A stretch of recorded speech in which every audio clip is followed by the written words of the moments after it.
All righty. Hello, YouTube, and everyone coming in from the internet. And also, hello to everyone listening to this recorded episode. We are excited and blessed to have Miss Kate Raidt chiming in from, you said Atlanta, Georgia, right? Yeah. Awesome. Welcome, welcome. So, this is episode number 56 with Kate, who sold for 10 summers back in the 90s, early 2000s, and has a very decorated book career. She's sold a ton of books, hit more than a ton of times. There's a 10,000 unit summer in there, right? In like 10 weeks, I think. Yeah, casual, right? As well as 20-person teams and a ton of amazing stories about her career, as well as a ton of stories about what she did after selling books, getting into music and writing a book, and becoming successful in her own right, in a way that allowed her to get back into the Southwestern sphere and kind of help with product development, which is where myself and Andres and so many of us that are a bit more recent to the book business got to know Kate from. So it was a pleasure to learn from her over the years when I was selling books, and it is an even greater pleasure to have you on this podcast with us. So thank you, Kate, for joining us, and welcome to Ponytails Podcast. Thank you for having me. I'm so glad you guys are doing this. Very, very cool. Oh, yeah. Thank you. Thank you so much. I'm so happy that you're here. Thank you, Nick. That was great. I love Nick's introductions. Aren't they always Thank you. so thorough, so good? Yeah, so cool. Hey, well, thank you so much, Kate. Let's jump into it because we got a lot of stuff to talk about. I'm excited All for right. this episode because when we chatted on the phone and booked this thing, I remember hanging up going, all right, this is gonna be like a solid. We're gonna have a lot guaranteed solid time. So let's jump in. So normally we'd love to hear about what happened to you when you got recruited. Who were you? Who was Kate Walker Raidt? Well, before Raidt, who was Kate Walker at the time? Where were you at school? What happened? Tell us your how I got into the whole thing. Yeah, this might be one of the longer stories I tell, so bear with me on this. What's funny is that the first time I shared like how I came into Southwestern, it was at a GRS2 in New Orleans. And after I got off the stage, upper management said, "You can never tell that story ever again." They were not happy because my story is not like everybody else's story, and there's a lot of unflattering truth to it. So, as you said, there's no filters on this podcast, so I'm going to just share exactly what happened. So, okay, so it was night. Okay, so my sister Lee was dating a guy named Todd Sion, and Todd was a fraternity guy. We were all at Baylor University. And we were home for a summer break. And my sister was putting together this care package with candy bars and bubble gum and whatnot. And I said, "Who's that for?" She said, "Oh, it's for Todd." And I said, "Why are you sending that to Todd?" "Oh, he's often, I think he was in Illinois, maybe. He's away in Illinois this summer selling books door to door." And I was like, "Huh?" And she's like, "Yeah, he's working like 14 hours a day and he's really lonely and can't eat all day and all." And I said, "Well, why in the world is he doing that?" And my sister said, "Well, because he's making like $1,500 a week." And my eyes just lit up because I was like so poor and so broke at the time. And I was like, $1,500 a week. And so every week I was like, how much did he make this week? How did he do that? I mean, I was so like dying to know more about this job. So we all went back to school. It was like probably early September. And I called Todd and I said, "Hey, Todd, it's Kate. I really want to do that job next summer that you just finished. Where do I apply or where do I go?" He's like, hang on, let me find out. So he calls me back and he said, "Sorry, but all the spots are already full for next summer. There's no spots, sorry." And I was like, What? September. I was like, "How could it already be full?" And he was like, "Oh, it's just a really sought after job, so sorry." And I was like, "Okay." So about 2 months later, I called him again. "Hey, any chance anybody's bailed out? Any spots open?" "Nope, sorry, all completely full." And I was like, golly. Well, in that time, I was a Pi Phi sorority member and I played intramural soccer. And the Pi Phis and the Kappas were in the finals at Baylor. So all the fraternity guys came out to watch the Pi Phis and the Kappas, duke it out. Well, I had sprained my ankle and had a big cast and I couldn't play. So I was sidelined. And then I found out that our goalkeeper was sick. So we had no goalie. So I told our coach, I said, put me in the goal. I only have one leg, but at least I'm better than nothing and everybody else can play the field. And I was like, I'm good. I can handle this. So I'm in the goal box with one leg, thwarting balls left and right. So Hayden Flowers was our DSM at the time, and Hayden was in town holding interviews, and he came out with Todd and all the fraternity to watch. And Hayden made this snarky comment fieldside. He said, the only kind of girl I would even considering interviewing from this campus is that girl, playing soccer with a broken leg. And Todd goes, oh my God, that is the girl that's been calling me. And he's like, oh, stop it. He's like, no, like that is the girl that wants to do this job. He was like, no, seriously. And he's like, I swear to you. So he's like, okay, bring her to an interview. So I went hobbling in the next day with my crutches, to an interview. Hayden interviewed me. Of course, I signed up for the job, but then he tried to get rid of me. He made me write like a 1,000-page essay. He made my parents go through this whole screening thing. He tried one thing after another to say, she's going to eventually just throw in the towel.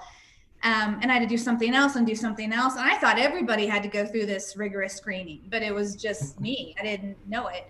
And so at the end of the day, there were 65 people from Baylor. I was the only female. There were 1,500 salespeople in Eagle Blitz alone, and I was the only female.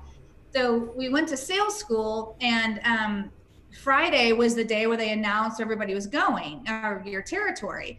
And so I remember it was that Friday, they said, okay, Baylor and whoever we were with, you're going to North Carolina. So everybody's like, yay, North Carolina. And then Hayden Flowers once again pulls me aside and says, well, the whole organization's going to North Carolina, except you're going to Indiana.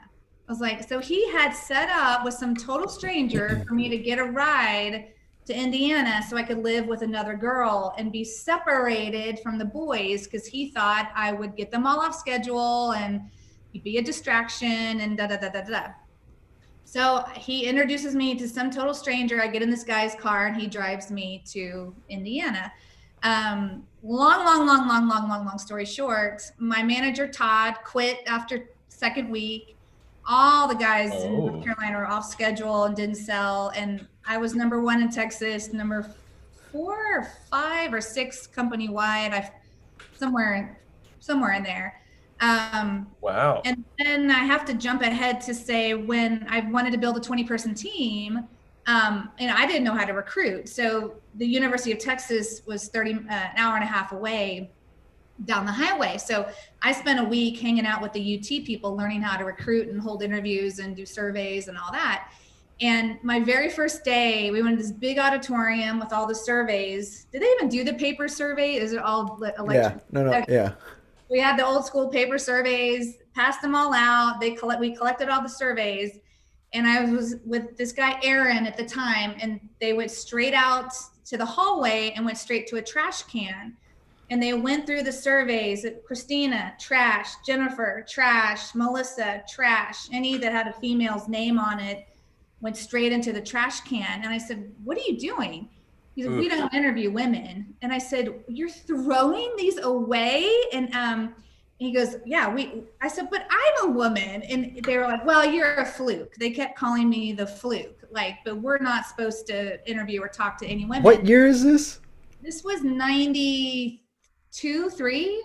Oh yeah. This was not 1920s. This was 1990. Let me see. My first year was 92. This would be 93, 94, like all the way. So I dug the names out of the trash can, and those were the first people. I was like, well, if you're not going to call them, I will.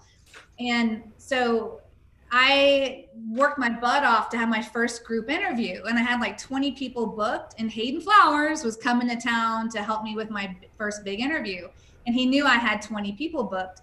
So he comes walking in, he's all woo. And I remember he walks in the room, glances over the faces there, and his face just turned to horror. There were probably 3 women in the room. He's like, come outside. And I was like, what? He's like, why are there women in there? And I said, because I called them. And he was like, what did he goes, I will never come here again if there's another woman in one of these interview rooms. And I said, well, I guess you're never coming here again, because these are the people I'm going to recruit. And he quit. Like he finished the summer, quit after that. But 20-person team, I had 4 women, and they were top 5 on my team, and they all won the Sizzler trip. So, and it was after that that the doors opened, and women from the Southern, like, we had like 2 divisions at the time. We were the education division. Eagle Blitz kind of owned the education division. So people realized it wasn't Kate just a fluke, but I really have to give a shout out to the women who were on my team, because it was easy to say that I was a fluke, but those women, they all won the Sizzler trip. They were all top producers. They were wonderful to work with. That thanks to their success, that people realized, wow, we are really leaving and just being downright discriminatory, by leaving out all these women. And so I feel like the biggest impact I've ever had on Southwestern was the change that came from me selling and not taking no for an answer, and not bowing down because I wasn't a guy, and then not listening to my DSM. He was such a sexist pig. I mean, I'll call him that in a heartbeat, because yeah, clearly. But it is, but that was the culture then. That was the culture. I mean, until I came around and changed that, this is a guy's business, a guy's club. We do not interview women. Yeah, that wasn't that long ago. So all these women, like Meredith, wouldn't even be here today, I feel like, if it wasn't for me making those changes. So heck yeah. But I told that story one time. You can imagine how Henry, Dan, and all them were like, you cannot tell that story. Well, here I am telling it again. So there you go. It's okay. Hey, look, we're not, and yeah, and we'll let people listening in right now, if this is your first episode listening, like, we are not affiliated with Southwestern. We are here to tell truth, and sometimes it's like this, and sometimes it's not. So but it is what it is, So yeah, you're as long as whatever you're comfortable with sharing, that's on you. But thank you for the transparency. That's really good stuff. Right there. And we're ultimately so grateful, not just for the fact that this is Breast Cancer Support and Awareness Month, and that's like this whole month is women. It's definitely true that some of those people, like Courtney Buck, Courtney Smith, out of Baylor, right? And Dynasty with Virgie, and all these storied book women were probably able to conduct business because of what you paid forward. So thank you for that.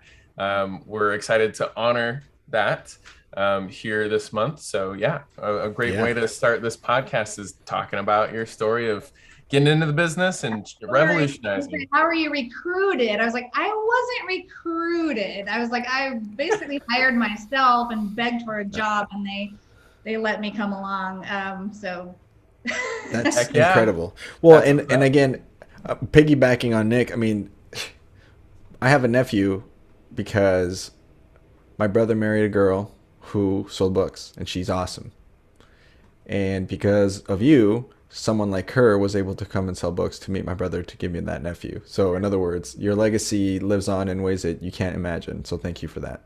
It gave me goosebumps. Literally, thank you. Oh yeah. It was, I would say, and I don't use this term lightly, I would say the way I was treated back in the early 90s, it was abusive. I mean, if you really look at how I was told all the spots were full, and then the whole team went to North Carolina, and they sprung it on me and sent me into a whole nother, separated me from my organization. I went to I guess it was a GRS2 in New Orleans one year, and I was never ever asked to speak or lead advanced sales, and I outsold these people by 4,000 units. And I asked a manager one time, why am I never asked to lead these parts? And people who've sold a third of the amount of books I have are leading these advanced sales part. And he said, quote unquote, women can't teach men how to sell. And so since then, because now, we'll get to this in a minute.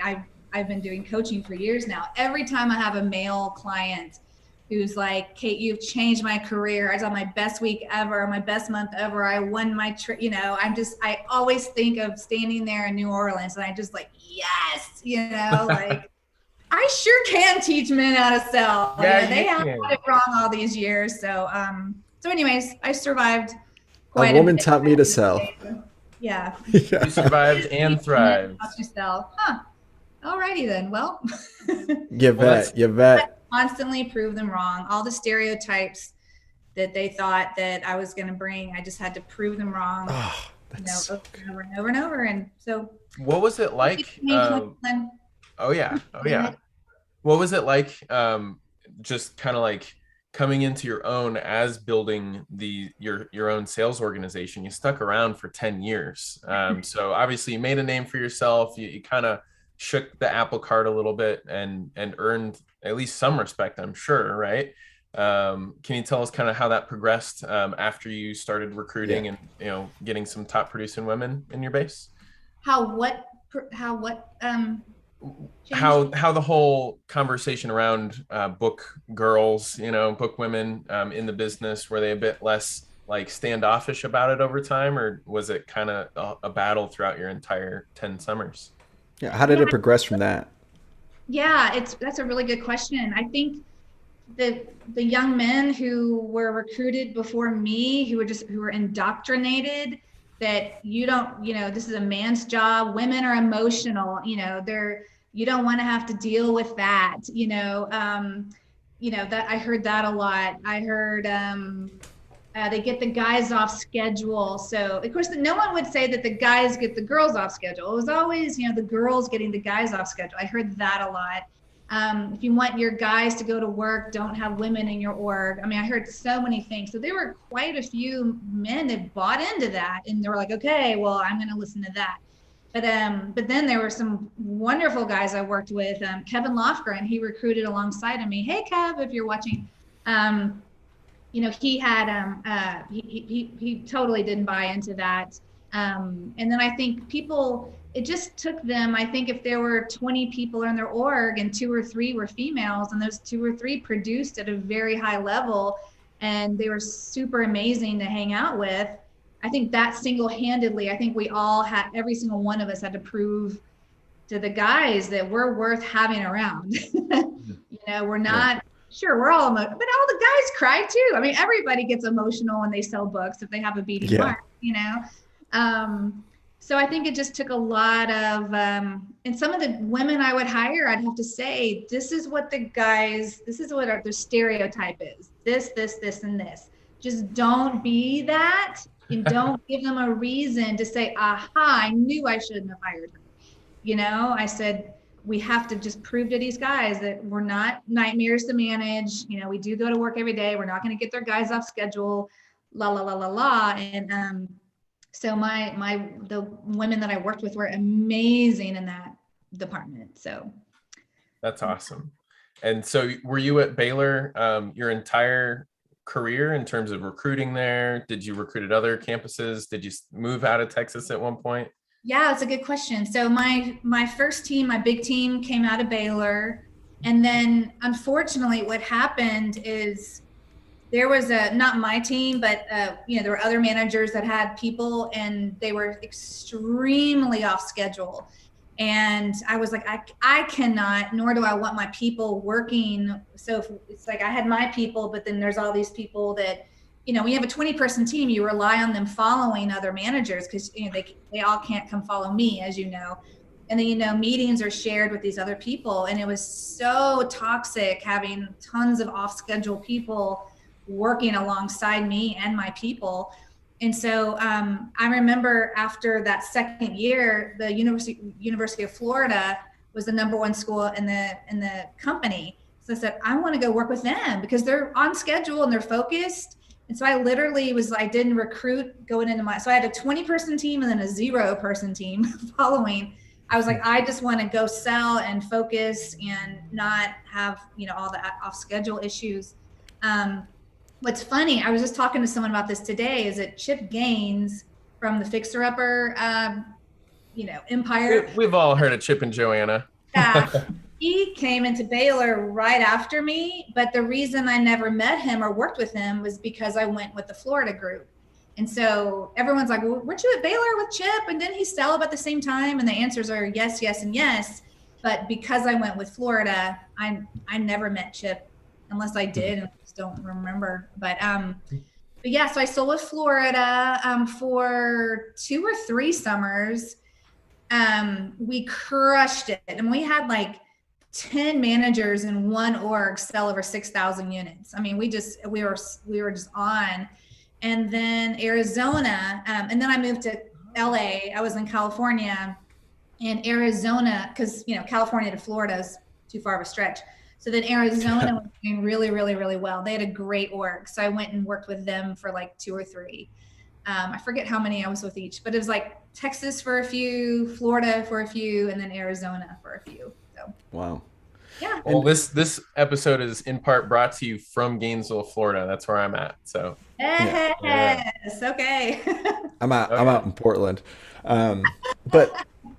But okay, so and so this a little bit more on this too is how much would you say, because you were super successful throughout your 10-year career, and how much of that became the core of your mission of like proving that women could do this versus like your personal goals? Like how much of it was like the same thing? You know what I'm saying? Because sometimes people get in there, they put their head down and then they go, and then they don't really look around. And then other people use like things like that happen to you as their strong why, and all of a sudden that's the empire. How did you balance both out so you could carry both missions?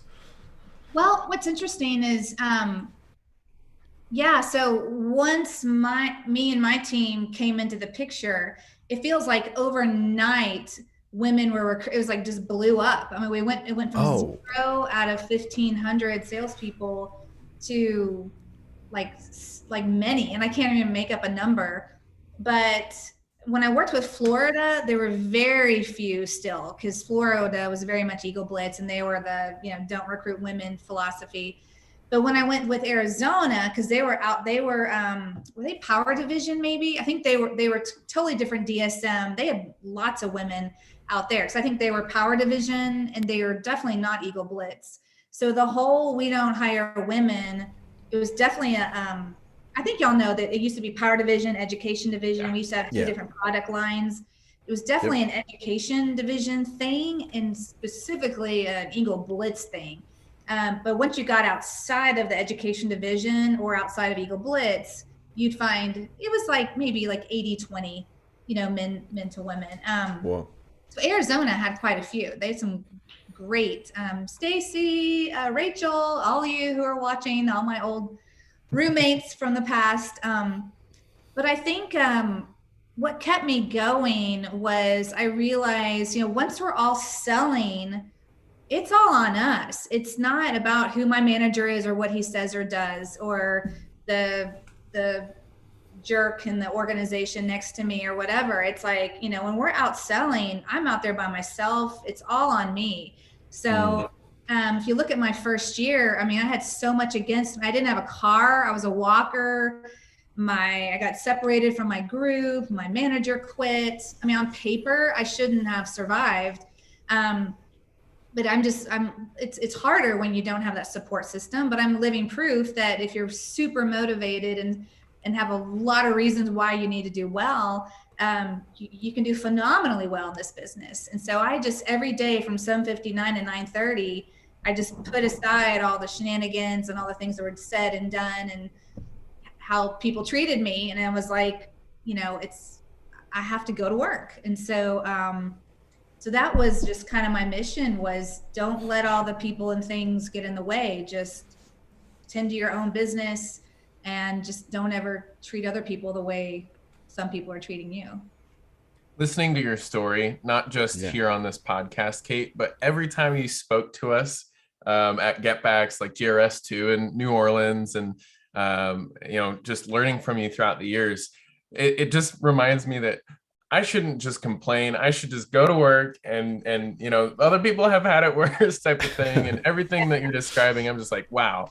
Anytime I've ever complained, wasn't even close to that. So it's really great to hear your story, because it snaps me into that perspective of just the gratitude of an opportunity and making use of it. So, but I would have to Yeah. say, the flip side, I think the reason management was really hard for me, like I really struggled being a good manager, because I had so many things against me my first year.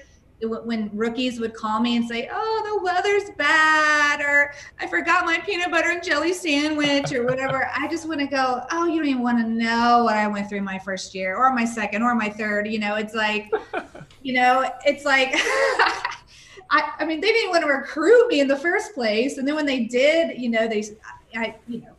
and people had cars and they'd be complaining, and I was a walker, and so I think I've really struggled with, why is this person complaining when they really don't have it that bad, or at least as bad as, some other people.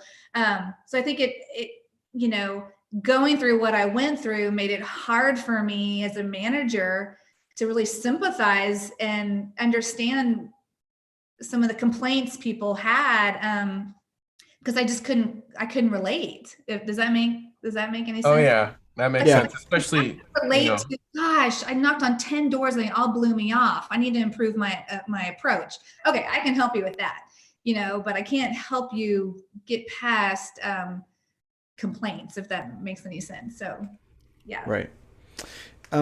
One thing I was thinking as you were telling the story of what happened, was there, because oftentimes when I was recruiting women, during my time full-timing and stuff, parents would always worry about safety because she's a girl, quote unquote. Did you bump into a lot of like objections through that? Is that something how did you overcome that? Because we know now it's completely safe for people, for women to go sell books in the dark, right? But back then, since it was kind of new, was that something that you had to like overcome or kind of learn to deal with? Yeah, well, both when I was selling and recruiting, we didn't have cell phones, so it wasn't like, "Oh, keep your phone on you, so if you get into a prickly situation, you can call 911." I mean, we didn't have any backup, safety devices.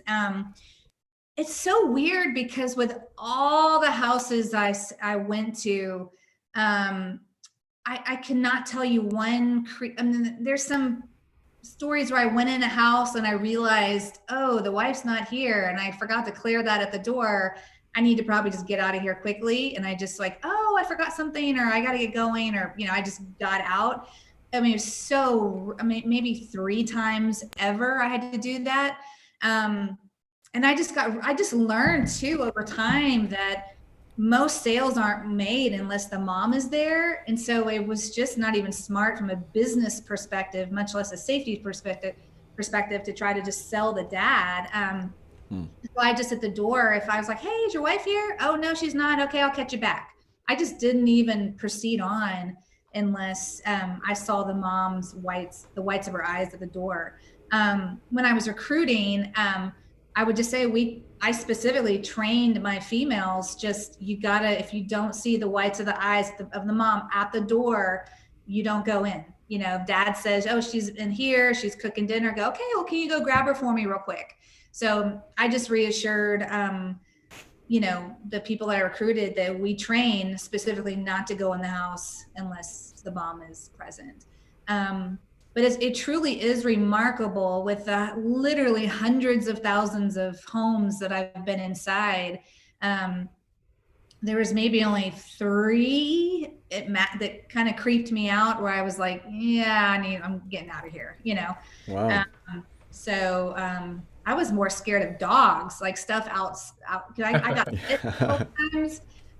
Even the one scar I have on my ankle was from a dog about this big that just got me on the back of my leg. So I was like, I don't care the size, the make, or the model of the dog. I do not like dogs. And so, yeah.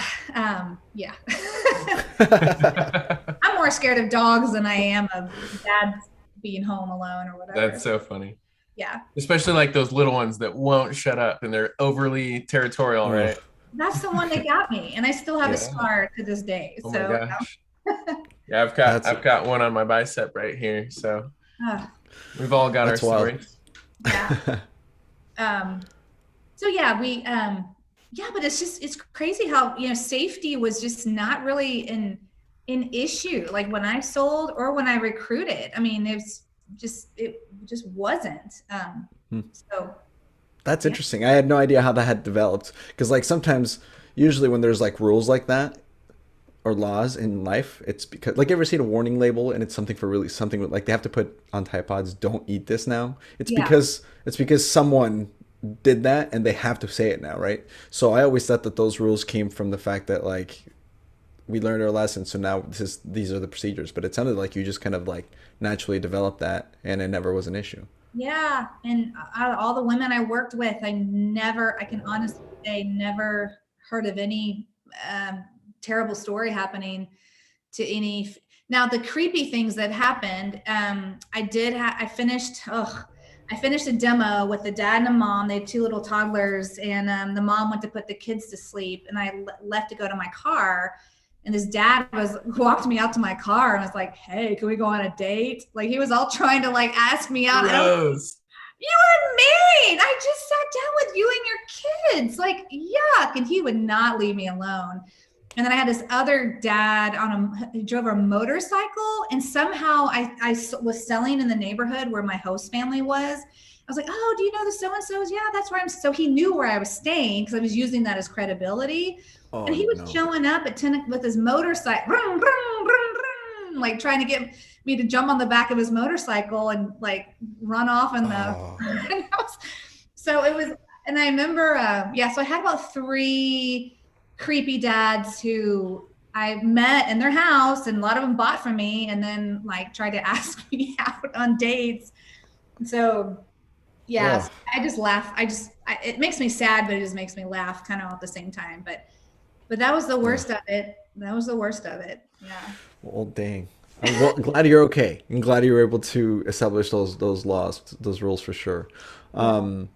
All right, so we'll swing in and out of Southwestern stories, but let's move into the post Southwestern stuff. What you Sure. know, because Music we first, right? That's what you yeah. did right So after. you went into music. Tell us a little bit about that transition. Why'd you leave? How'd you leave? If you want to share that, and then Yeah. how did you get into like how did it hop? Well, one of the reasons I sold books for 10 summers wasn't because I was in school for 10 summers, because most people associate number of summers selling with the number of years you're in school. So people, I was like, "Were you in school for 10 years? No, no, no, no, no, no." So what I figured out is, after my time at Baylor, I moved to Hollywood because I wanted to work in film. I'd studied film in college, and I loved filmmaking. I still do. Love music, love entertainment, love it all. And so I started in film, and the film industry is kind of on a book schedule. They take summers off, and then they have the fall filming and the spring filming seasons. And so it was perfect for me to keep selling books in the summer, because I could make 40, 50, 60,000 in a summertime. And then I could go back and, do the music or be on the film sets. And I made money doing those things, but I didn't have to stress about working a day job because I had my money from selling books, and I could the other 9 months of the year just really 100% do what I love to do. So that's why I sold books for so many summers. So I did acting and film for many years, had so much fun, learned a lot. I mean, I could literally have you guys on this for hours and hours telling just those stories.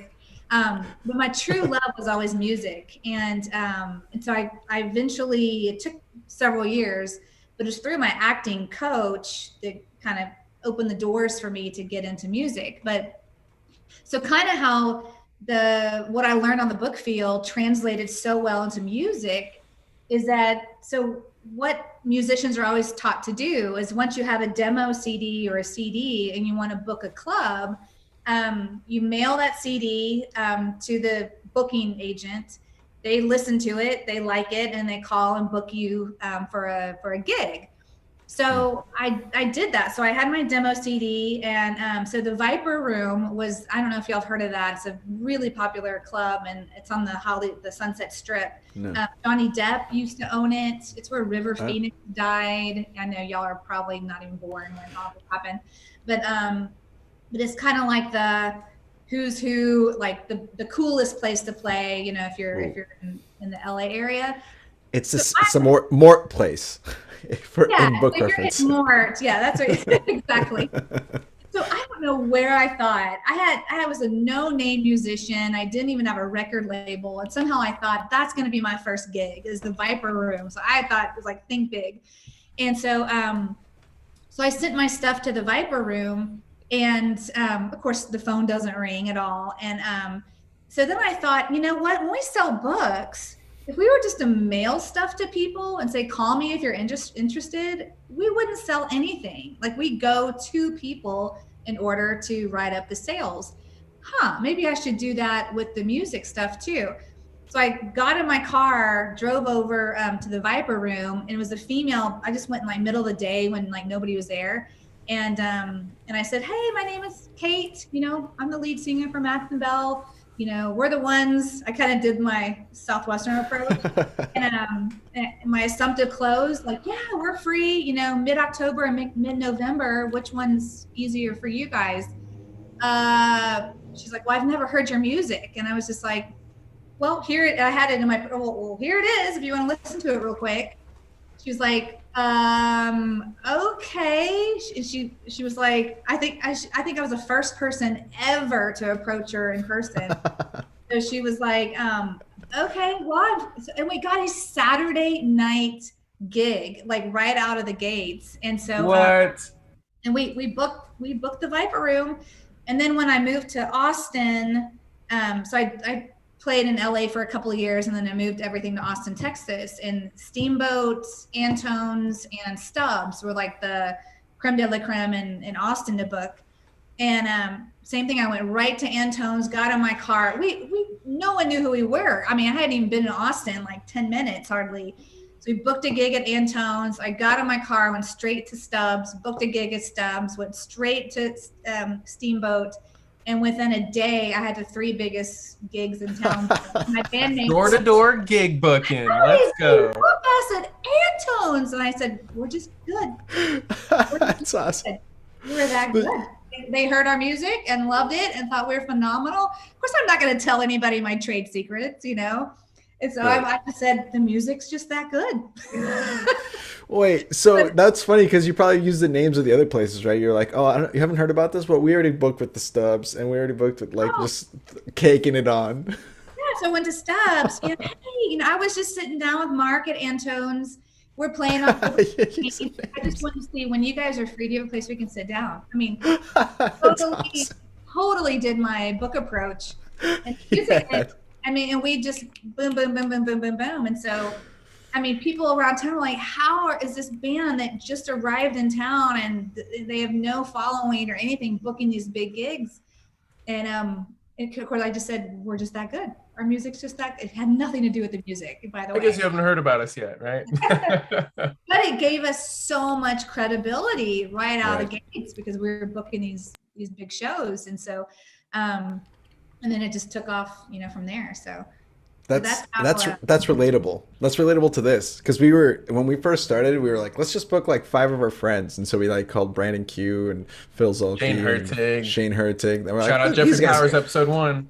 We're like, these guys will bullshit with us for a couple hours. Let's see what happens.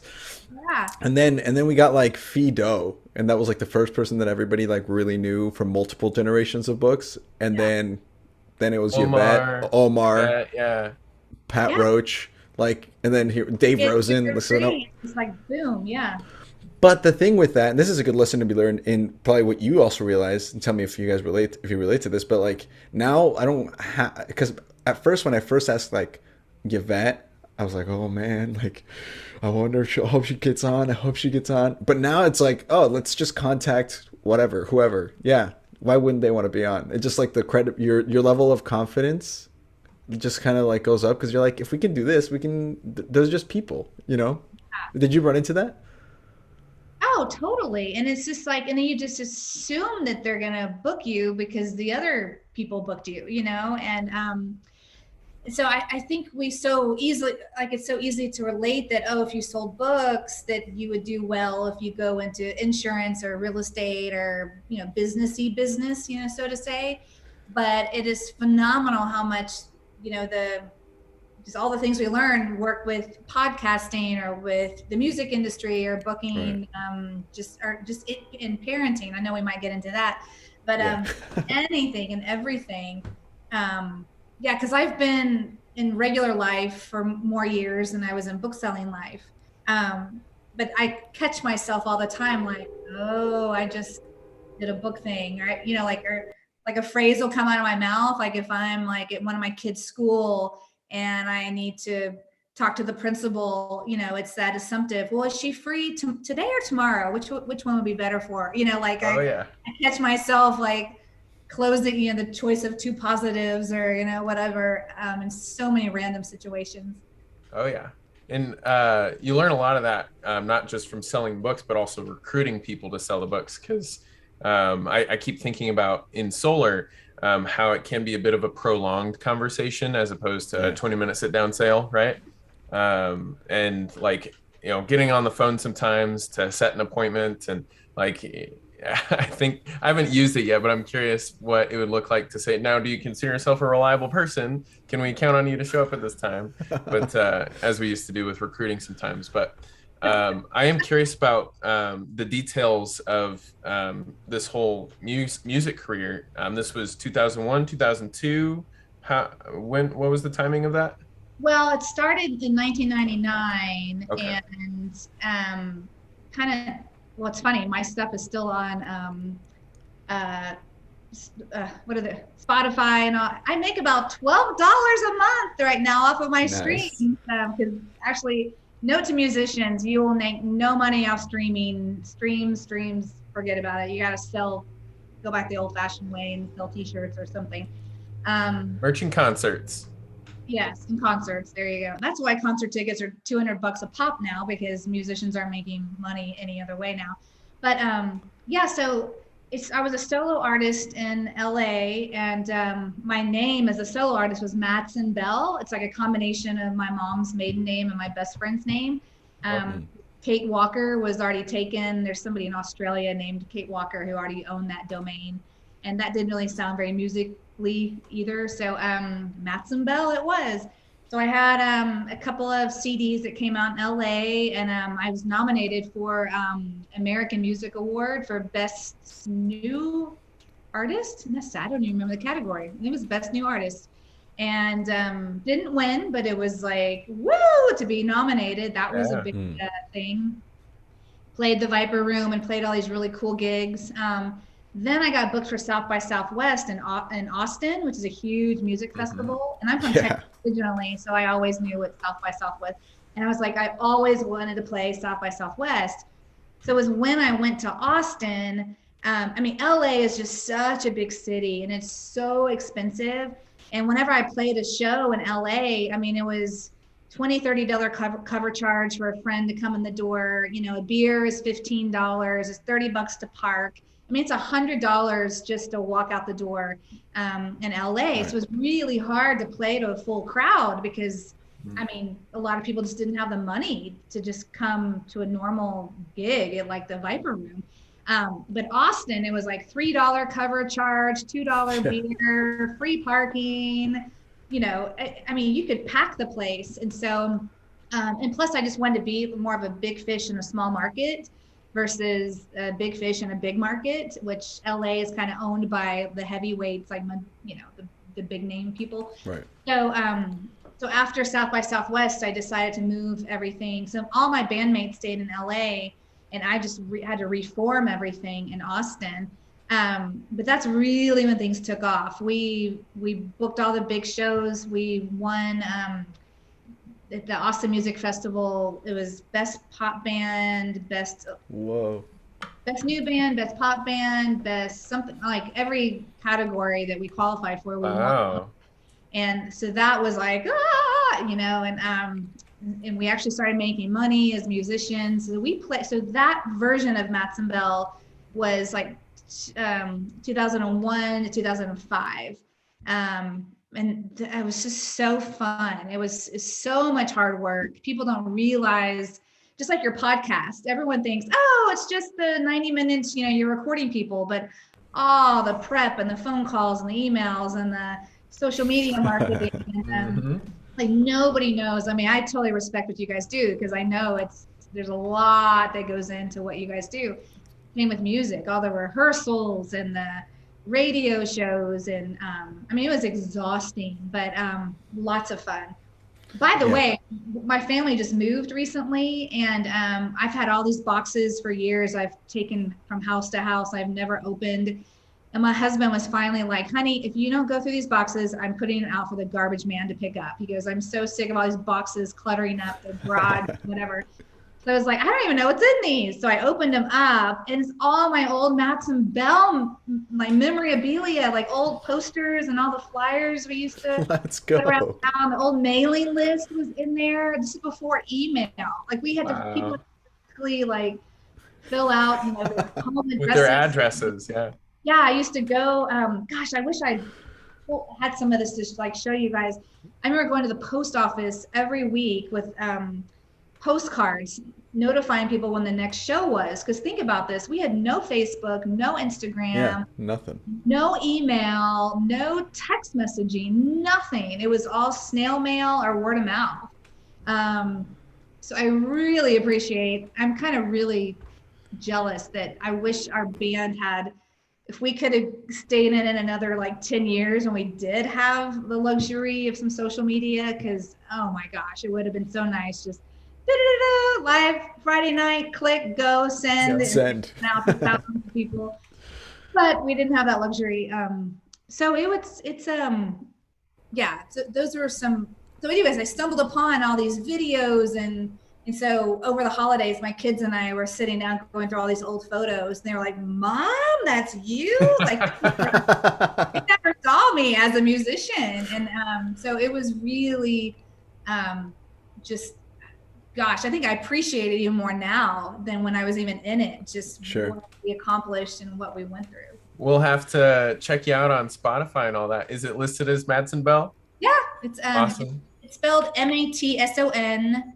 Cool. And Belle. Yeah, it's on Spotify and iTunes and Pandora, like all the any like adjacent artists or bands you would relate it to. It's not like heavy metal, right? No. South country. What's funny is that my style of music in the early 2000s was considered kind of like alternative or a lot of soundtrack. We had a lot of soundtrack placements. But like modern pop music, it's like, do you know Lord or Billie Eilish and oh gosh, a lot Halsey. Like I don't know. Sometimes these people come out and I've had people text me like, "There's a song on the radio. Is this you?" And I'm like, "No, that's not me." And then I listen to it and I'm like, "Oh, I totally hear the resemblance. Resemblance."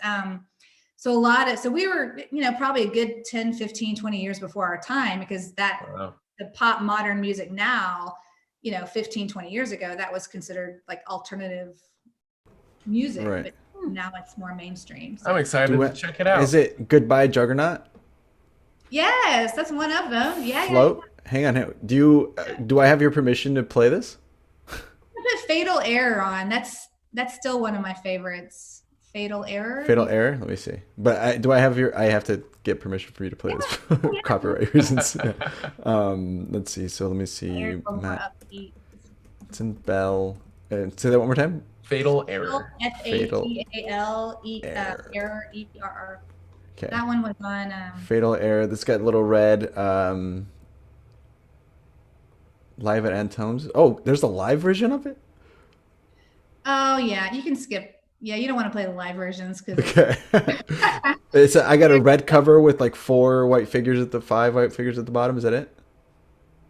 The album cover. Yes. I got it on YouTube. One video on there that's somebody took. This one? There you go. Okay. Let's see. So do you see? So this was Architecture. This was probably the 3rd album that came out. Okay. And there's a song on there, Fatal Error, that did really well on the radio. And then Float was really popular, but it's kind of a slower song. We'll get like a minute sound clip in there so people listening can check it out. Yeah, virus, I'm sick of being sick. Okay. My last one to you is marked urgent. Never heard back.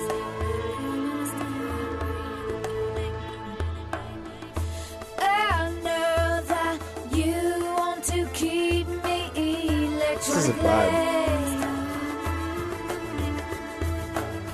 But I need your hotmail in my box.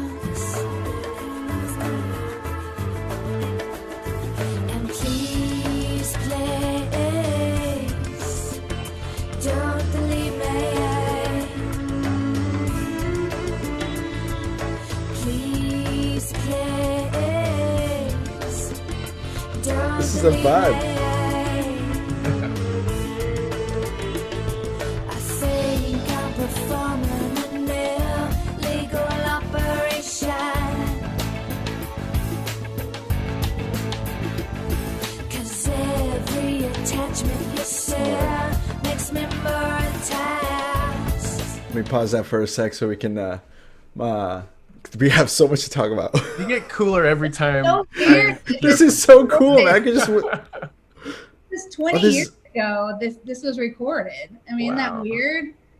It's Definitely This is had amazing. had some Lorde-esque vibes, right? And Billie Yeah. Eilish, where they're kind of like dissonant. They got all this like other extra production in there instead of just like abandoned instruments. So I'm gonna That's straight up cool. listen to this all day tomorrow while I'm working. It's like really good music. Oh, well, thank you. Yeah, it was, and there's a lot of stuff on those streaming devices that aren't even like some of my favorite songs aren't even on there. So what I signed a record contract when I was in LA under I forget the name. Good Lord. But we didn't have streaming back then. I mean, everything was just a physical CD. Then all these online sources pop up, and I mean, how did my music get out there? Because I didn't put it on there. So somehow, legally, these record labels are able to say we have full rights, even when everything went digitally. So I had to haggle with them it was literally just in the last year, to find out how did my music get out there. I'm making no money off of it. Like and I had like all these downloads going to who's getting credit for all this. So I finally got it all sorted out like Whoa. about 6 months ago. So I'm glad it's out there, and but it's I mean, I can't believe that 20 years somebody has been making money off all this music, and it wasn't me. It was somebody else. well, Yeah. that's Wow. crazy. Yeah. How did you transition from the music? Because you did that for until what year did you kind of you returned back to Southwestern after a few years hiatus to help out with some product development. Was there a smooth transition from the music to Southwestern again, or was there other things that you did in between? Yeah, so in 2004, was that it? Okay, so one of my bandmates had to leave the band, so I had a new guy named Chris come in, and we were releasing our 5th album, I think, and some of the old songs we re-recorded and we just tweaked some stuff. And the night before the album was going to be released, Chris said, I want 50% all songwriting credits, or I'm suing you for copyright. I was like, what? I mean, this guy was just a keyboard guy that came in, and this guy's dad was an attorney and was trying to manipulate all this stuff. And I was like, you didn't write any of these songs. Like, most of these songs I wrote back in LA before I even met you.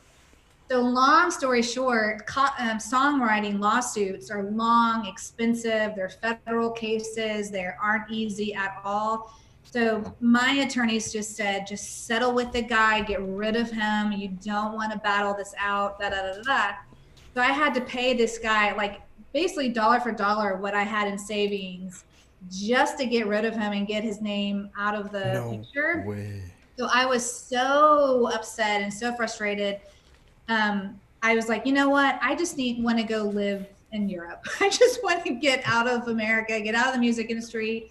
I always wanted to live in Europe because I backpacked Europe all the time and just loved it over there. So I bought a one-way ticket to Prague, and I was like, I'm going to, just for 6 months, I'm just going to go away. I'll probably meet some musicians over there, collaborate. in Prague. I'll teach English on the side. This will be wonderful. Well, my first week in Prague is where I met Daniel, who's now my husband. So till this day, I kind of secretly have to thank Chris for all his shenanigans, because without all of that, I never would have said, that's it, I'm out of here, peace out, I'm going to Europe. And without that, I never would have met Daniel. So Daniel Raidt is my husband, obviously. So I finished my 6 months in Prague, and then our daughter was already on the way. And we met, got engaged 2 months later, got married, had a baby on the way. Like, but who would have thought? You could tell he was the one. Only a book girl could have managed that. I knew he was the one, so it was all good. So I stayed in Europe an extra year in addition to that, until our daughter was 6 months old. And then we all as a family came back to Austin. And so it was about that time that conversations started again with Southwestern, and then they hired my husband, back on board to work in their finance department, and yada, yada, yada, yada. So you're asking, what happened between music and Southwestern? Well, that's what happened. I went to Europe, met my husband, had a baby, and then went on.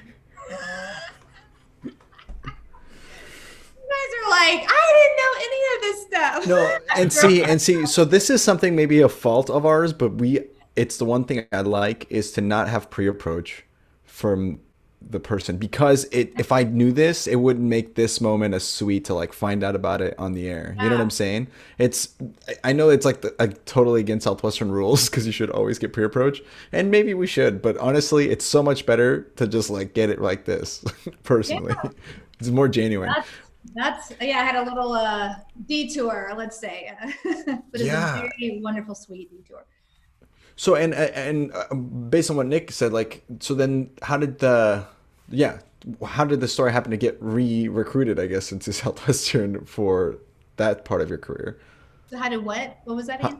How did you get recruited for Southwestern for that part of your career?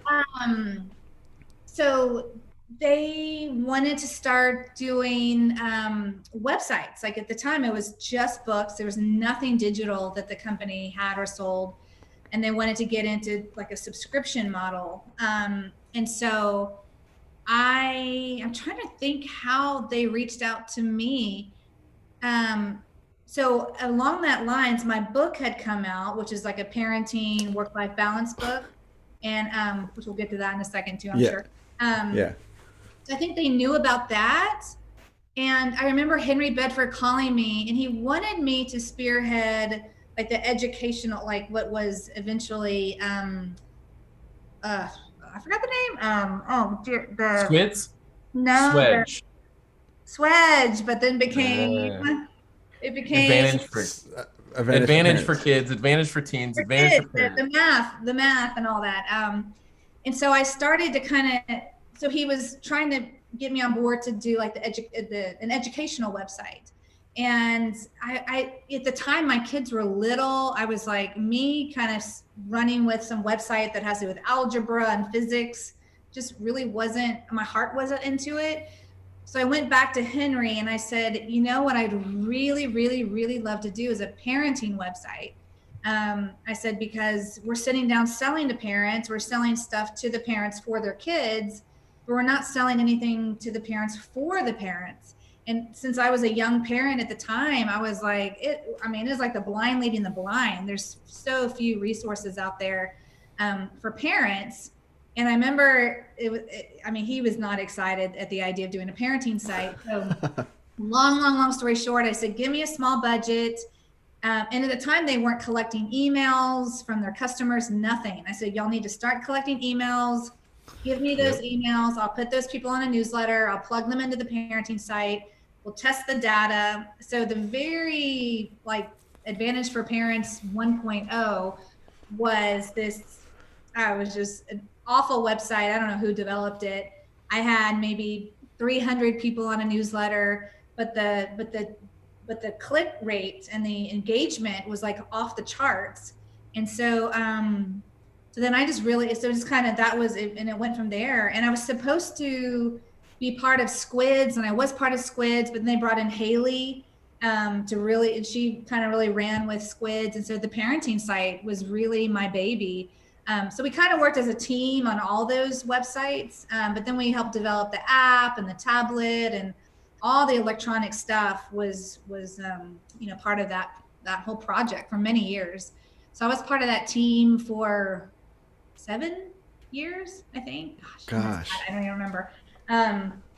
But what I really loved the most always was the training. I loved going to the meetings. I loved sales school, GRS, all the breakouts, getting to know you guys. That was always the heart and soul for me, is the relationships that I had with the book people. I mean, it's always the book field people forever will always be the heart and soul of Southwestern forever. Right. And so the more time that's what keeps you in. Oh, totally. Because there's outside of those people, it kind of falls off a cliff. But that's what this is for. That's what this podcast is for. I mean, no offense. And I would say the other people, they get such little credit that are like just melt my heart, are all the host families. Because without them, I mean, we've hosted people before, not book people. It's never worked out because we're always gone in the summer. But we've hosted people. It's a lot of work to have strangers in your home. And for 3 months, that is a long time to stay at someone's house. And so I just want to give shout outs to any and all host families. We have just never, I don't think we've ever given them enough praise. No. So I just want to say that real quick. You reminded us of an audience that we have yet to tap into, host families. Thank you. Yeah. Well, and my mom has hosted 8 times. So after my first summer, she realized what I did, and then she started hosting every summer. And her idea is that it's like karma, that she's doing it out of the kindness of her heart, so that's why her kids were able to be successful, because like she was just paying it forward or whatever. And it was really cool. But she's got some stories, and you're right, it is not easy. I've lived with book people who were so crappy to their host family. It was embarrassing. Like, right. Don't even get me started, because it'll put me in. And that hasn't changed. Like you sold in the 90s, we sold in the early 2010s, and that's been the same theme for sure. More entitled generations that come around, the more they just don't respect other people's belongings and space and time and privacy. And I mean, and it's so bad too, because if it was the opposite of that, if it was something we were known for, to have like really good host or guest etiquette and just like leave places better with the donate some of the money that we made to the family, something like that, like the PR based on just solely host families they would never have to worry about trying to find host families ever again, because people would be excited to have them back. You know what I mean? And it's every summer they're like, hey, does anybody have a place for our 3 first years in North Carolina? It's like, you guys have been there so much, how do you have just a recurring stream of them? But it's because of that. It's so what the code word when we say change the subject? Oh yeah, story for another time. Right. Anyway, so let's talk about, so then you wanted to talk about the parenting stuff for sure, and so let's maybe rewind a little bit and see what your background was about. Yeah, so kind of how that came about is, okay, so gosh, when did I went to work for Family Heritage for many years, had a wonderful experience there. That kind of overlapped with the music. So like, let me see. So I started there maybe 2002, 2003, because I was doing, because I finished selling books in 01. And I think I started with Family Heritage in 02 or 03. So I did a lot of music while I started at Family Heritage. And so when I came back with a baby, I always thought, well, you either work 80 hours a week or you don't work at all. Like I had no concept of working smarter than harder or working with girls. So I was like, that's it, I'm done. Like I'm just not going to work anymore. And then I had clients calling me and some businesses I had tapped into. So I thought, well, I'll work like 2 hours a day. I'll just go out there and kind of rekindle, pick up where I left off, I guess. Well, long story short, I got into this referral chain, and I never worked referrals in my entire life. Southwestern doesn't teach that. And I ended up making more money and selling more units working, I think it was like less than 10 hours a week, basically, than all those weeks where I had worked 40, 50, 60, 70 hours in a given week. And it was all just by working so smart. And so Family Heritage had a yearly convention, or a yearly awards banquet, or whatever they call it, in San Diego. And they asked me to speak and share some of the things I was doing to work smarter, not harder. And the keynote speaker was a guy named Patrick Snow. So I was kind of like the warm-up act, and Patrick was like the headliner, so to say. So Patrick heard my part, and after I got off the stage, he said, "Do you have a book on this?" And I said, "No." And he was like, "Oh my gosh, you've got to publish a book on work-life balance, because it's a big topic and a lot of people struggle with it." And he was a published author and a speaker, and very, very, very successful. And he said, "I'll take you under my wing." And so, long story short, it was about a year-long process. I had calls with Patrick every single week. We talked from the title of the book to the outline, to the topics, to the front cover photo, to the everything. He walked me through it all, got it all, on paper, handed it over to an editor. It came back, and then he got my foot in the door with Aviva Publishing, who published it. And so my book came out in 2009, and it was called The $1 Million Parent: How to Have a Successful Career While Keeping Your Family a Top Priority. So there's a lot of advanced sales tips in there, and parenting. By the way, I'm not selling it at all. It's so outdated. So I'm not trying to pitch my book or plug my book, because it's so outdated. I was going back through it last year, and I was like, oh my gosh, I can't even give this away for free, because there's so much outdated stuff in here. But it was a really, really great process just to go through the book writing process and put it out there. But really the key to selling a physical book is you have to book speaking engagements. And so Patrick really knew the fine art of how to book gigs, how to sell your book, all the tricks, and do this, don't do this. So when we lived in Austin for about 2 years, I did a lot of speaking and selling of my book. And then it kind of came to a screeching halt when we moved to Nashville, because I was working full time for Southwestern, at that time. And I would have just started from ground zero. So I kind of just wrapped it up when we moved to Nashville. So now I do eBooks. I'm a big fan of eBooks. Those are the only books I'll probably ever do going forward. So yeah, that's the whole book. Amazing. Yeah, I had a much different experience writing my book, but it's interesting now that how technology has shifted, maybe since when you wrote the book, to the access of an author nowadays. Because I self-published, and it went through Amazon, and it did pretty good. So I was like, yeah, excited. Yeah. But how long did it take you to write, and what was that process for you, as far as if there's people listening going, hey, here's what I know about writing? Well, it was, the whole process from just talking to Patrick and saying, here's my book idea, to it actually being in my hands was a solid 12 months. Because there was an outline and then another outline. To write a 250, 300 page book, it takes some time. You want to put a lot of thought into it. And then there's the whole editing process and all the revisions. And it took a year. And, but here's why, and also and this is 2009, ebooks were just not a thing. If you said ebook in 2009, it would be like, huh, what? Amazon wasn't, it was out there, but it wasn't, someone like you or me couldn't be a bestseller on Amazon in 2009. They just didn't have that self-published platform set up yet. Yeah. It just wasn't even available. So I'm glad I did the physical book, but for the very reasons you just mentioned, why I love ebooks is the 2 ebooks I've written recently. Each one I wrote in a day. I can edit on the fly. So if something becomes outdated or one of my links changes or something, I just go in, edit it, done. And I can collect email addresses, it's such a good lead magnet. So like if something on my website people want to read, or if they sign up for stuff, they have to give me their email address, and then they can access the ebook.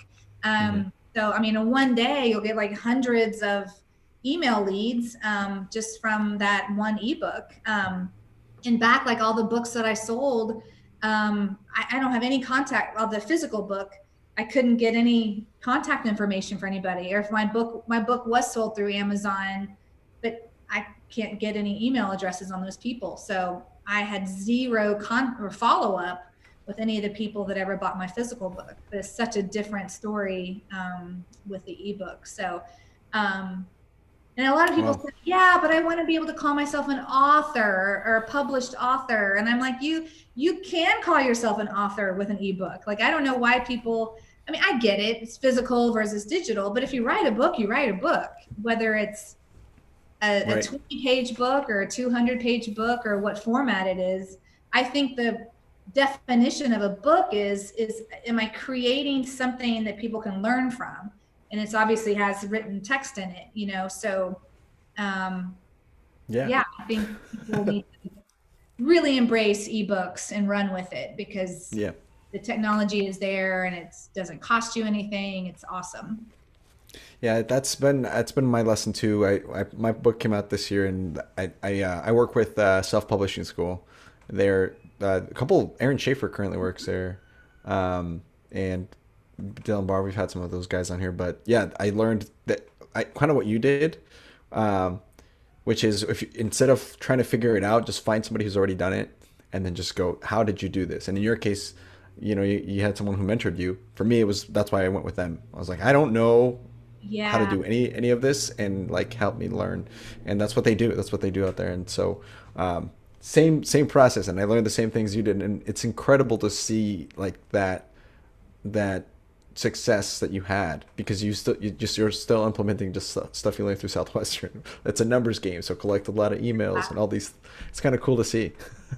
Well, one thing that Patrick was so good at, that you're exactly right. I never would have gotten my book off the ground without his mentorship. So, hey, Patrick Snow, I'll send you the link to this podcast so he can, actually, he sold books. Patrick, he didn't finish the summer, so he doesn't like talking about it, but he's their host family. So, this is why he didn't finish. So he and his book guys couldn't find a place to live. So they lived in a fraternity house. I'm like, no. Oh, no. So they were talk about off schedule. Oh my! I was like, Patrick, no. He's like, we feel like we had no place to live, and what kills me is I know, because Patrick is so sharp, that he would have crushed it if he had had a good on schedule, and it was just he and a bunch of rookies. But he always says to this day, it's one of his biggest regrets. He wish he could have gone back and had a better summer, but such a book man at heart. So love him to death.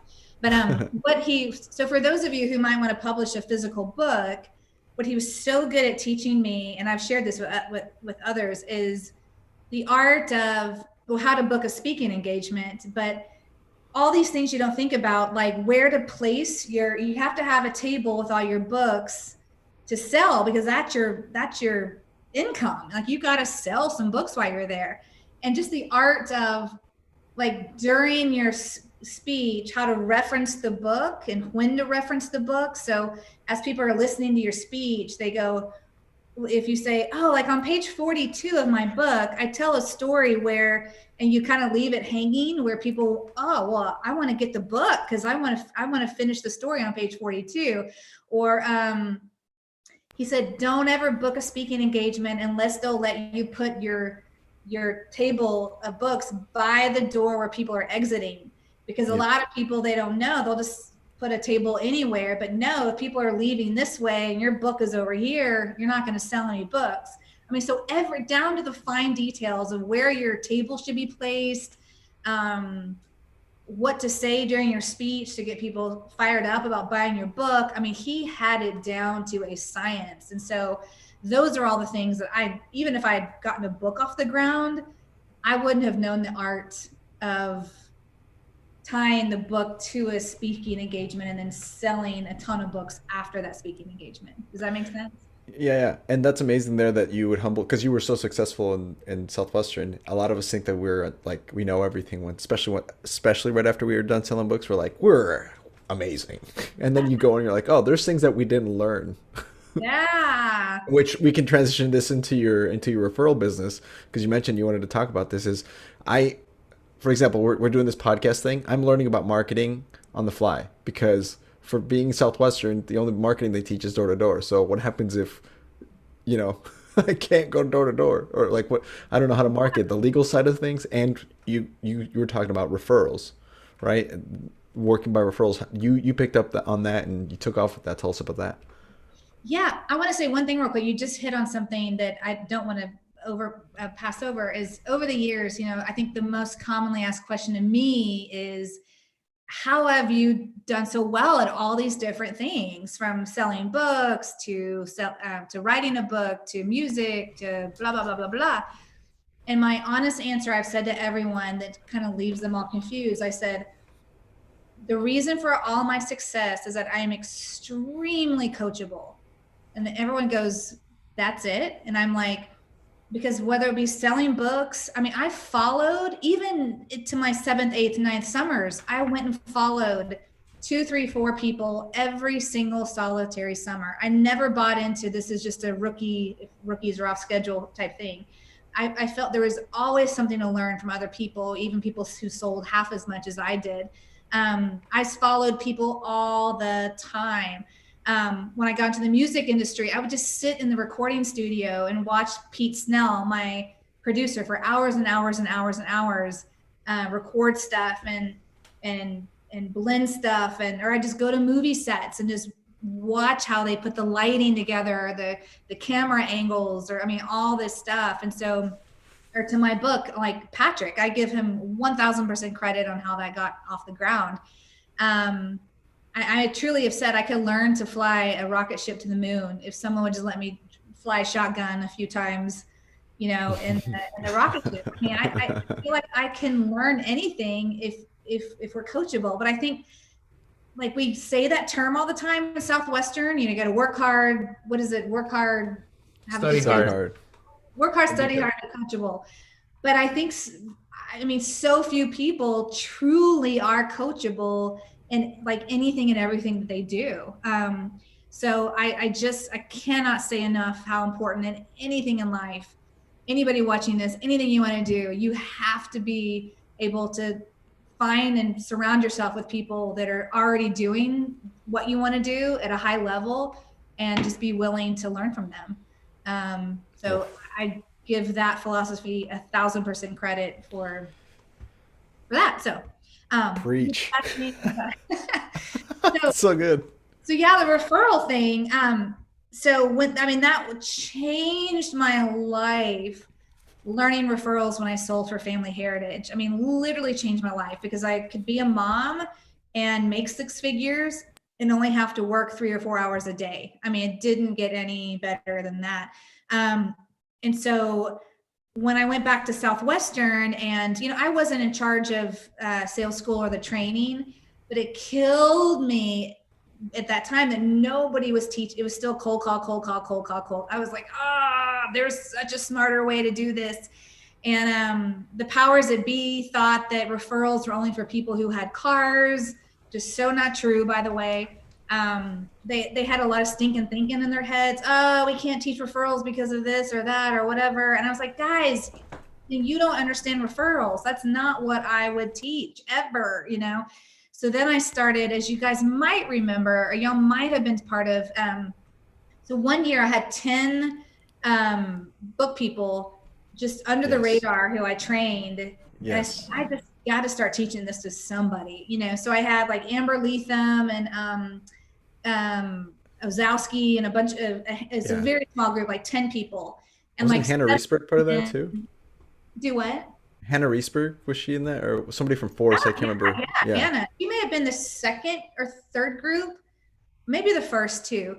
But I had 10 people that one summer, and 7 of the 10 had their best summers ever. And they had so many stories to tell about how they got into changed school districts, all with referrals, and it was so amazing, and yada, yada, yada. And then the second year I had about 100 people. It took years. I mean, but Southwestern never ran with it. They never wanted to really implement it into like the actual sales talk or training or whatever. So it was really all done under the radar. So for, gosh, probably 4 or 5 years, I had from 100 to 300 people that I just kind of on my own. We had a Voxer group, so all the training was kind of done through Voxer and videos and whatnot.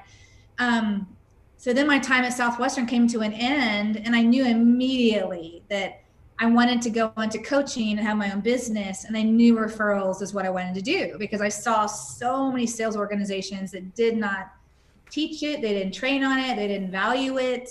They only taught cold calling, and I was like, I'm going to be the referral selling master. So, so my business, I started way back when we lived in Tennessee, and it just tickles me to death that I ran a whole business, and it's been so fun and successful only teaching that one part of the cycle of selling. It's been so much fun. Now, when you talk about referrals, do you also talk about approaching and other stuff, when I'm coaching people? Of course, because, you have to talk kind of about everything. But it's been remarkable to see how many people have changed their careers and have their best years ever simply by learning the art of referrals and doing it well. So it's been a lot of fun. Incredible. So cool. Yeah. So cool. And Nick, I saw you unmuted yourself. Did you have some? I could talk about so much for a long time with you, Kate. It's so awesome to have you on, and I just am kind of curious what that transition away from Southwestern a second time was like, because that was in 2018, 2019. What year did you leave for the second go round? Gosh, I'm so bad at remembering dates. I literally need to keep all good. Yeah, 17, 18, because we moved to Atlanta. Gosh, what are we in now? 2021. 2018. Yeah, because I can't even remember. It's been a long year and a half. Like, I would have to say, I have just been so blessed. The timing for everything in my life. I mean, like from the creepy guy in the band who tried to take all my songs, and I go to Europe and I meet my husband my first week there. Like, the timing on that couldn't have been any perfect. My time coming to an end at Southwestern could not have been more perfect because we ended up moving very quickly to Atlanta. So everything would have had to end anyways. Our opportunities down here for my kids have just been off the charts. And then very shortly after we moved, or not shortly, but not too long after, COVID hit. And going back, if we were still in Nashville, just from what I was doing, what my kids were doing, we had so much more opportunity because my whole business was done remotely. This is before COVID. So when COVID hit, I was already doing all my training online and through Zoom calls. So if I had been doing something else more face-to-face, it really would have been so much more effective than, so it was just a smooth transition all through and during COVID. So, I mean, again, the timing, if we hadn't come down to Atlanta, it would have been a totally different story. And same thing with my kids, they both play competitive sports, and all of our stuff we had in Nashville just came to a screeching halt. They didn't continue anything virtually through COVID. And thankfully my kids here were plugged into resources that they did a lot of just virtual training and coaching that was just incredible. So I'm so blessed and lucky, just the timing of things in my life. And then if things hadn't come to an end at Southwestern, I never would have started my own business, obviously. And that has been so rewarding and fun. So it's just, I thank God, I thank everybody every day, just for the good, the bad, the ugly, everything works out for a reason if you really embrace that, here I am. Yeah. Yeah. Okay. And I wanted to bring up because at the beginning or before you got on, you mentioned the photography business that you're working on. So, and I want to get to that as well, but something that you just said really struck me. And for people who maybe, or or what would you say to someone or to people in general who maybe might feel like stuck? Because a lot of people, I'm from Nebraska, and I just moved to Portland, and I feel like more people should move out of Nebraska. And here you are, you were going from like, Florida to LA, Austin, Europe. What helped you stay grounded while being so flexible, while being so on the move, and what benefits did you find from that lifestyle? I have always loved change. Like, I think change is so good and so positive and so important. There's some people who are horrified of change. They want to stay in the same town and the same people and the same things for 30 years. That's just not my thing. Like, I'm married to somebody who the German way is you live in one house in one city and one job for, 80 years. So it's interesting, I'm always like, let's go somewhere else. And he's like, yeah, let's not. And so the one thing we're constantly kind of always negotiating. But I do have to give Daniel some credit. We have moved around a lot since we've been married. And I know it's so uncomfortable and outside of his box. But I think he's learning that every move has been a very good positive change. So I think it's just about, I don't know. I've never been scared to go somewhere new or meet new people or start over or just a lot of thinking outside the box. I think with COVID, so many people have had to readjust the way they do things. And some people have, had their best years ever because it forced them to think outside their box, and other people have just shut down and really gotten in a funk, and I think it's just about just constantly thinking of, how can I make this awesome? How can I make this opportunity awesome? Whether the change is because you created the change, or because out of tragedy or getting fired or because of losing something that you're forced to have to change, of what's the good in this? How can I grow from this? How can this year be better than last year when I thought last year was the best year of my life, And I think I've just always had an ability, and maybe it's just a God-given innate thing that I have, I don't really know, of adapting well to adversity, and just taking it as an opportunity instead of a setback. Wow. This is so good. You've covered a lot on this episode. This is so good, man. I'm so happy. This is exactly what I wanted this episode to be like. So just wisdom. I'm just over here like, all right, write that down, and you cook it for 15 minutes. Got it. All right. Taking notes, man. That's so awesome. All right. Well, so then hop us in. So, because a big change, right? A couple of weeks ago, you said, or just very recent change. Because you guys, I got to drop it on you guys. Just so you know, I'm not doing really any business related stuff anymore. Okay, so wait for forever, or I can't say forever, for probably 15 years, I've done a lot of photography. I've always had a good camera. I hate taking photos with my cell phone. That's like beneath me. Sorry, guys. But I hate selfies. It's just such bad quality photos. But I love my good camera and taking really good photos of things. And when we lived in Tennessee, I had, just through word of mouth, people would hire me. I did a wedding, I did senior portraits. A school hired me to do all their graduation for all their graduates. And I always kind of felt like, if I could, photography just doesn't pay what my coaching business and sales and all that pays. There's some photographers who make a killing, don't get me wrong. But starting off, I knew I wasn't going to start off making X dollars, a year. And so back, when the kids were younger and all that, I thought, can't cut my ties with business yet. But I turned 50 this year, y'all. And I told Fifth floor. The big 5-0. And I always told myself, no matter what I'm doing, when I turn 50, I'm just doing artsy, creative, stuff that I want to do, And so I kind of blinked an eye and I was like, oh my gosh, 50 is tomorrow, And so I got some new camera gear and started doing more photography here. And so I officially, literally, y'all, 2 weeks ago, have a brand new website, KateWrightPhotography.com. I updated all my Instagram stuff. It's just Kate Raidt Photography. I took all the sales and sales coaching down.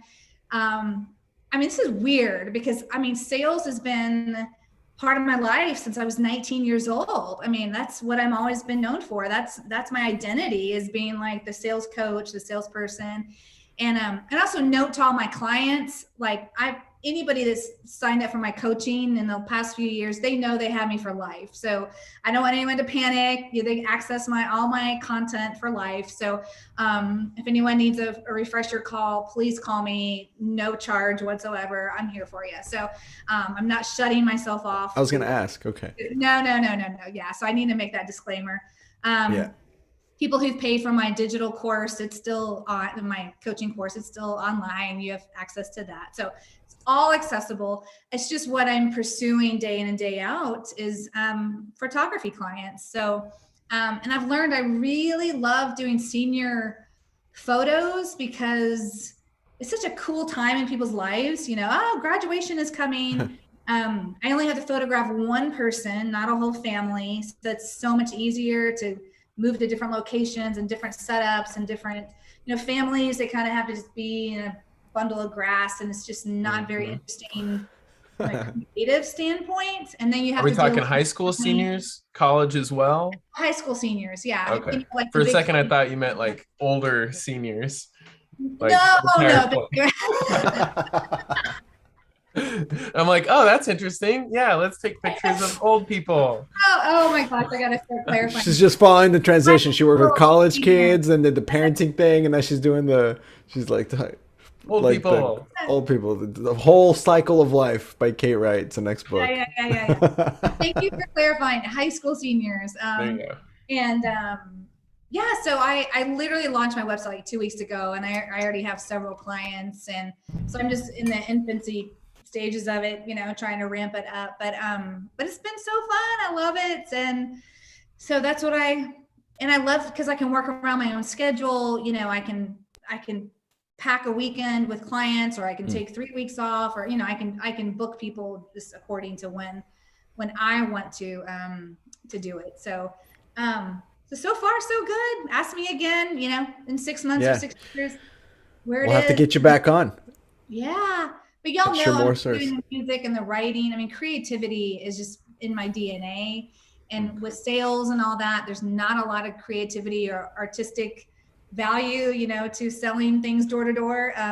So it's kind of weird that I have these two things that come together, like sales and artistic stuff. But yeah, so I'm now gonna shift over to the more artistic stuff. And yeah. So what principles do you think you'll use the most because this is a good question to ask right now. Like, what's your strategy as far as to what things of the last, since you were 19 years old, are you going to apply to help with the photography, or what's your plan?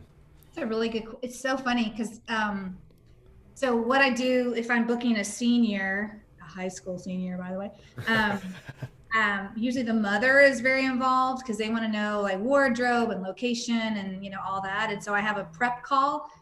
So whether one or the other reaches out to me, I get both on a call. And I still, first thing off my mind is establish rapport. Like, oh, how'd you hear about me? Or if they came from a referral, oh, how do you know so-and-so? Oh, y'all on the volleyball team together? Y'all play tennis together? Oh, that's so cool. Yeah, I did her photos 2 weeks ago. And so establish rapport. Then talk about like what's in the package. Yeah, so what you get with me. So it's the whole same cycle of selling.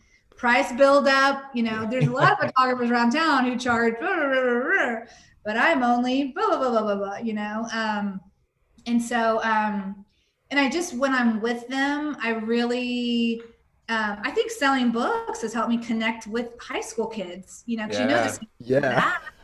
Like, what class are you taking? Where do you want to go to college? Ooh, why do you want to go there? That's a cool place. Or like, I can totally, or even just from working with Southwestern internally, because, most of the younger kids, were college age, they're 18 to 22 years old. And I know, just establishing rapport and then establishing rapport with the mom. Oh, how do you feel about blah, blah. So it's all the same.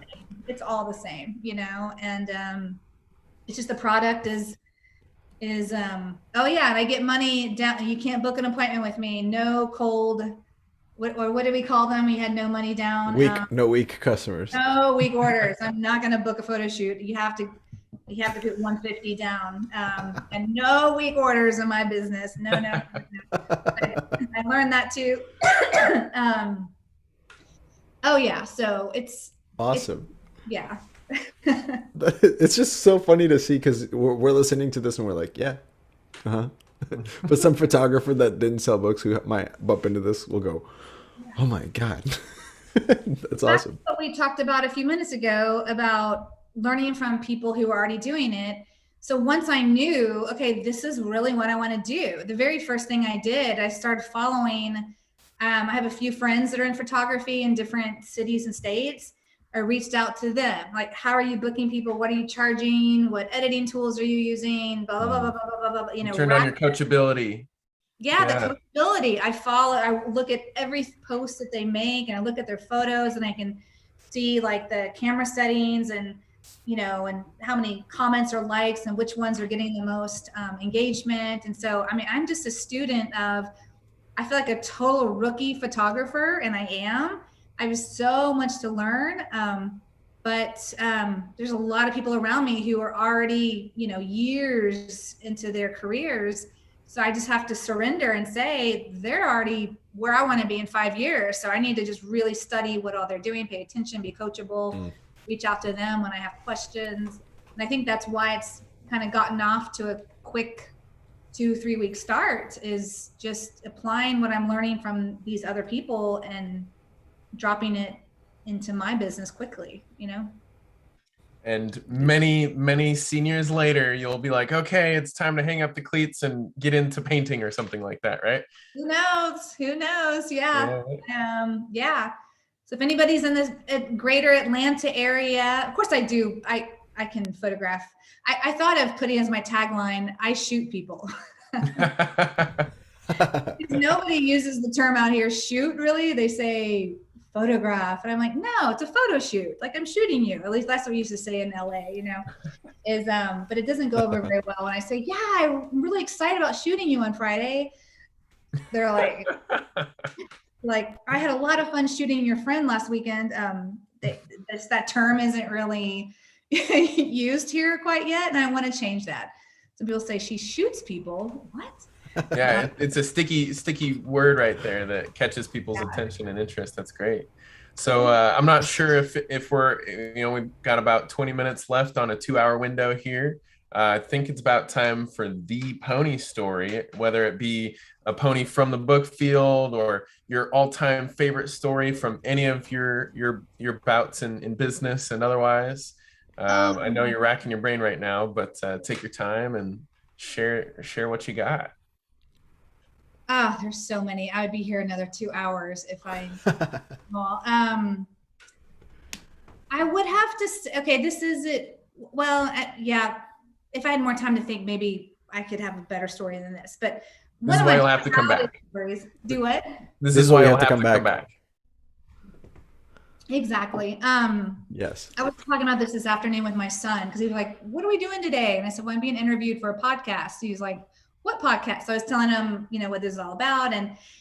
So I'll tell you this story, and then I think you'll understand why. This is one of my favorite stories because it ties in what I learned from the book field to parenting to like other things. So, you know, last year during COVID, it was like spring of last year, schools were shut down. It was all online, no sporting events. At the time we lived in a cul-de-sac. And so literally our front door was always unlocked, garage door open. All the kids played in the cul-de-sac because there was nowhere else to do or anything that, you know, anywhere to play. And my son, Bodie, was 11 years old at the time. And one day he comes walking in the front door and he's like, Mom, I just made $44. I'm like, $44 doing what? And he's like, I went door to door asking if anyone needed their lawn mowed. I'm like, whoa, what? Like, how do you even know how to operate the lawnmower? I mean, he literally just saw the lawnmower and just went down the street asking people if they wanted their lawn mowed. And one house gave him $20, the other house gave him 22. And And I was like, well, what did you say to them? Like his approach was just like, you need your lawn mowed. I mean, he had no approach, you know?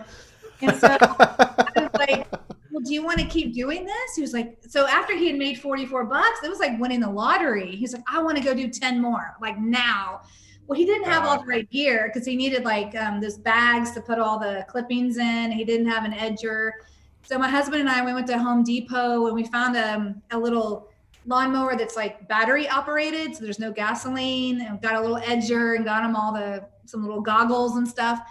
And I said, you need to learn an approach. I'm going to teach you a really good approach. So when you go up to these houses, I mean, they all want to say yes. So I spent about 30 minutes teaching him to say like, hi, my name is Bodie. I live in the neighborhood. I'm the one that mows all the lawns. I was just mowing Susie's lawn and Jenny's lawn. I want to come by here and mow your lawn. I blah, blah, blah. I mean, carving. So he got it down like within 30 minutes. I said, you got to turn and point. And, you know, after you ring the doorbell, you got to stand like 10 feet back. I mean, he was so coachable. And so he had already called on some people that live by us. So I said, well, let's go to the next cul-de-sac a little ways down. He had to put all his gear in the back of my car because he couldn't just carry it all. I said, but you're on your own, bud. I'm not doing this for you. So I waited in the car while he went to the houses. So he went to 9 houses, and I could tell they all blew him off because he didn't have and I had the back of my car open, and he walks up, his head was hanging down. He was like, what's wrong, bud? He's like, nobody's doing business with me. They all said no. And he was like totally trying to, like, he just wanted to, but he was like holding it together. I was like, come here, let's have a talk. And I said, you want to know why salespeople who stick with it make a ton of money? He's like, why? I said, because most salespeople like you who called on 9 people and they all said no, what do you think most of them would be doing right now? He's like, they go home. And I said, exactly. And I said, are you a quitter? No. Do you want to make some money at this? Yes. And I said, go call on 9 more houses. Okay. He went to 9 more houses. 5 of them signed up for his lawn services. And that weekend he made $385. Whoa. How old was he? He's 11 years old. He had That's almost the steak day in selling bucks. What? That's almost 100 units back in the day when it was $5 a unit, right? And 2 of the families signed them up, asked for weekly regular services. So like he set up a Venmo account. He had those moms Venmo him the money, and if there was rainouts, he scheduled. I mean, he did it all himself. And so it was such and what's so weird to me is my son grabbed the lawnmower and went out knocking, and I had never mentioned to him ever like selling anything door to door or mowing lawns. He just instinctively did it. And then we sat on the back of the car that day when he was upset. It's so true. If I wasn't there, he would have just gone home. Or most kids would have just said, that's it. This rejection sucks and I'm out of here. But I said, keep going, 9 more. And he got his sales and he was just on cloud 9. So I was telling him, I'm like, do you want to make a special guest appearance on the podcast? And he was like, no. He was so embarrassed. So I tried to get him to come on to say hi. But no, that would have been great. But I think we just, and I know this is probably for another time, but I can't tell you how many times I've used what I learned on the book field in parenting, like, oh my goodness, just over and over and over and over and over again. And that's a whole nother topic we never really touch on, how you're learning things from the book field and how it applies to family life. That's huge. But so that was my big winning parenting moment. Wow. Well, first of all, we'll have to, like, when we say this to a lot of people, we haven't followed through yet. So you're the first person we're going to like officially follow through. Is after we're done here, we'll book another time when we can have you back on, and we can then see how the photography business is going as well. Yes. Okay, good. So we could talk. Yeah, that'd be good. But there's so many lessons in that. I mean, I can't believe he just picked up, he had the thought on his own to just pick up the lawnmower and be like, He was 11 at the time. How old is he now? Yeah, he just 12, turned is 13. Yeah, because 13. he's So almost, yeah, it's been about 15 months, 16 months. Yeah. 5 or 6 years, somebody's got to be recruiting at the university where your kid goes to school. Just grab that pony right Yeah. there. I mean, he's a book kid, even if he never sells books. I mean, he just has that extreme coach, again, back to the coachability. I mean, it is, whether it be Wow. school, life, sports, lawn mowing, photography, whatever I mean, I have learned, I mean, yes, you got to get out, you got to have that work ethic, but I think someone who's extremely coachable, they're naturally driven, they're naturally on a schedule because they want to learn. It's kind of that kind of checks so many boxes in and of Right. itself. Like we talk so much about work ethic, like go, go, go, go, go, but you could work your butt off. But if you're not coachable and you're not doing these other things, that's only going to get you so far. But I've just learned over time that coachability is just that critical ingredient to success in anything. So Wow. Man, I'm gonna have a hard time. We usually post like a minute clip of like something someone said that was super. I'm gonna have a hard time picking one. But wow, Oh thank yeah. you so much, Kate, for being on here. This was so fun. I'm so glad you guys are doing this. These conversations, again, outside of the wall, so people can just talk freely and no filters, and people can just talk honestly, is so fun. So I'm so glad y'all are doing this. And once there's an official link to the recorded version, I'll get it out and tag all the people who I mentioned Okay. along the way. Yeah. Yeah. Okay. Awesome. Well, we can wrap it up here, and then maybe make some announcements real quick, Nick, about who's coming up next for the rest of October, and then we can wrap it up. Yep, absolutely. So we haven't plugged it much at all this episode. Let's let people remember that there is donations that we're collecting for Real Men Wear Pink, which is actually a breast cancer support foundation. This is their cool little pen. What they do is funds that they raise, they put towards, of course, research as well as support for people who have breast cancer. Oftentimes they have to fly out of state or far away from their home in order to get treatment. And there's all these like hotel stays that they have to pay for, plane flights as well, not just for them, but for their family.